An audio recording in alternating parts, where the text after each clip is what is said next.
ഒന്ന് നിപ്പയും പിന്നൊന്ന് കോവിഡും. എന്താ നിപ്പയുടെയും കോവിഡിന്റെ അവസ്ഥ? നിപ്പ ആർക്കൊക്കെ ബാധിച്ചു ആ രോഗികളെല്ലാം മരിച്ചു. സർക്കാർ പറയുന്നു ഞങ്ങളുടെ വിജയം. ഒരു രോഗം വന്ന് മുഴുവൻ ആളുകളും മരിക്കുന്നതിനെയാണോ ഒരു സർക്കാർ വിജയമായി പറയുന്നത്? പാലക്കാടിന്റെ MLA ശ്രീ രാഹുൽ മാങ്കൂട്ടത്തിൽ കഴിഞ്ഞ ദിവസം ഒരു പ്രതിഷേധ പരിപാടിക്കടയിൽ വെച്ചിട്ട് പറയുന്നത് കേട്ടിട്ടുണ്ട്. നിപ്പ എന്ന് പറയുന്ന അസുഖം വന്ന ആൾക്കാരെല്ലാം കേരളത്തിൽ മരണപ്പെട്ടു എന്നൊരു തെറ്റായ വിവരം അല്ലെങ്കിൽ പച്ചക്കള്ളം പറയുന്നത് കേട്ടിട്ടുണ്ടായിരുന്നു. അപ്പോൾ മൈക്കിൽ മാധ്യമങ്ങളുടെ മുന്നിൽ ജനങ്ങളുടെ മുന്നിൽ ഒരു MLA പച്ചക്കള്ളം ഇങ്ങനെ പറയുകയാണ്. അതായത് നിപ്പ ബാധിച്ച മുഴുവൻ ആളുകളും കേരളത്തിൽ മരണമടഞ്ഞു, അതാണ് ഈ സർക്കാരിൻ്റെ നേട്ടം എന്നൊക്കെ പറഞ്ഞിട്ട് വളരെ മോശം രീതിയിലാണ് ആ MLA കാര്യങ്ങൾ പറഞ്ഞത്. അതായത് കളവ് ആണ്, പച്ചക്കളവാണ് പറഞ്ഞത്. അതിൻ്റെ അടിസ്ഥാനം നമുക്ക് അറിയാം. നമ്മൾ തന്നെ ആളുകൾ മീഡിയയിലൂടെ നമ്മൾ അറിഞ്ഞതാണ്. നിപ്പ ബാധിച്ച രോഗവിമുക്തി നേടിയ ആളുകൾ ഒരുപാട് നമ്മൾ ആരോഗ്യവകുപ്പിനെയും കേരള സർക്കാരിനെയും ആരോഗ്യ പ്രവർത്തകരെയും അഭിനന്ദിച്ച ഒരു കാലഘട്ടമായിരുന്നു അത്.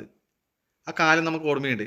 4 പേർ രോഗവിമുക്തരായവർ, അതേപോലെ തന്നെ 2 പേർ രോഗവിമുക്തരായവർ, അങ്ങനെ കണക്കുകൾ. നമുക്ക് ഈ നിപ്പ വന്നതിൽ നിന്ന് നമ്മൾ ഒരിക്കലും ഒരാളും രക്ഷപ്പെടില്ല എന്ന് കരുതിയെടുത്താണ് കേരളം അതിവൈദഗ്ധ്യമായിട്ട് അത്രയും നല്ല ആരോഗ്യ പ്രവർത്തകരുടെ, ഡോക്ടർമാരുടെ എല്ലാം സേവനം കൊണ്ട് ഒറ്റയടിക്ക് എല്ലാം നല്ല രീതിയിൽ ആ ഒരു ഒറ്റക്കെട്ടായിട്ട് പ്രവർത്തിച്ചതിന്റെ ഭാഗമായിട്ടാണ് ആ നിപ്പയെ നമുക്ക് ചെറുക്കാൻ വേണ്ടി സാധിച്ചത്. 18 പേർക്കാണ് രോഗബാധ ഉണ്ടാവുന്നത്. അതിൽ 16 പേരും മരണത്തിന് കീഴടങ്ങി. ആദ്യമായിട്ട് നിപ്പ ബാധിക്കുകയാണ്. എങ്ങനെ പ്രതിരോധിക്കണം എന്നറിയാതെ വലിയ രീതിയിൽ കോവിഡ് പോലെ വലിയ രീതിയിൽ നമ്മൾ ജാഗ്രതയോടുകൂടി പ്രവർത്തിക്കുന്ന സമയം അന്ന് 2 പേർ പക്ഷേ രോഗമുക്തരായി. നോക്കൂ, ഇതൊരു വലിയ കണക്കായി തന്നെയാണ് ആ ഘട്ടത്തിൽ നമുക്ക് തോന്നിയത്. കാരണം 100% മരണം സംഭവിക്കുമെന്ന് കരുതിയിടത്തു നിന്നും 2018 തന്നെ നമുക്ക് 2 പേരെ രോഗമുക്തരാക്കാൻ സാധിച്ചു. 2019 മരണശേഷം ഒരു കുട്ടിക്ക് ഈ നിപ്പ സ്ഥിരീകരിക്കുന്നുണ്ട്. അത് 12 വയസ്സുള്ള ഒരു കുട്ടിയാണ്. 2023 രോഗബാധ 6 പേർക്കുണ്ടാവും. 6 പേർക്ക് രോഗബാധ ഉണ്ടാവുമ്പോൾ 2 പേർ മാത്രമേ മരിക്കുന്നുള്ളൂ എന്നത് പ്രത്യേകം ശ്രദ്ധിക്കണം. 4 പേർ രോഗമുക്തരാവുന്നുണ്ട്. ഇവിടെയാണ് രാഹുൽ മാങ്കൂട്ടത്തിൽ പറഞ്ഞ കണക്ക് തെറ്റി പോകുന്നത്. 2018 2 പേർ രക്ഷപ്പെട്ടിരുന്നു. 2023 4 പേരും രോഗമുക്തരായിരുന്നു. ഇത് വലിയ കണക്കാണ്. ഇത് സർക്കാരിന്റെ ഒരു വലിയ അച്ചീവ്മെന്റുമാണ്.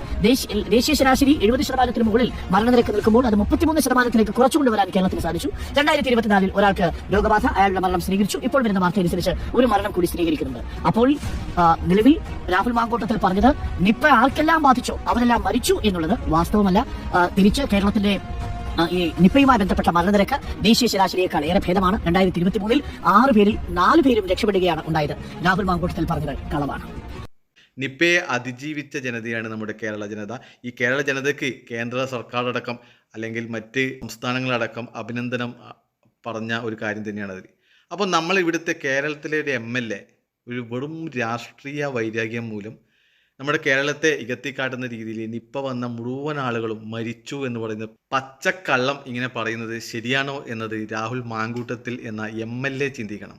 കാരണം വെച്ചാൽ നിരന്തരമായിട്ട് വ്യാജ വാർത്തകൾ ഇങ്ങനെ സൃഷ്ടിക്കുകയും കളവ് ഇങ്ങനെ പ്രചരിപ്പിക്കുകയും ചെയ്ത് ജനങ്ങളെ വിഡ്ഢികളാക്കുന്നുണ്ട്. കാരണം ഇതൊക്കെ വിശ്വസിക്കുന്ന ആ ഒരു അവരുടെ രാഷ്ട്രീയ പാർട്ടിയുടെ അണികളുണ്ടാവും. ചിലപ്പോൾ അവരൊക്കെ ഇത് വിശ്വസിക്കും. കാരണം നമ്മുടെ നേതാവല്ലേ ഇത് പറയുന്നത് വെച്ചാൽ, ഏത് നേതാവായിക്കോട്ടെ, ഏത് രാഷ്ട്രീയ ആയിക്കോട്ടെ, നമ്മൾ പറയുന്ന കാര്യങ്ങൾ സത്യസന്ധമായിരിക്കണം. പ്രത്യേകിച്ചിട്ട് നമ്മുടെ കേരളത്തിൻ്റെ ആരോഗ്യ മേഖല, അതായത് കേരളത്തിൻ്റെ ആരോഗ്യ മേഖല എന്ന് പറയുന്നത് നമ്മുടെ എല്ലാവരുടെയും അഭിമാനമാണ്, കേരളത്തിൻ്റെ ആകെയുള്ള അഭിമാനമാണ്.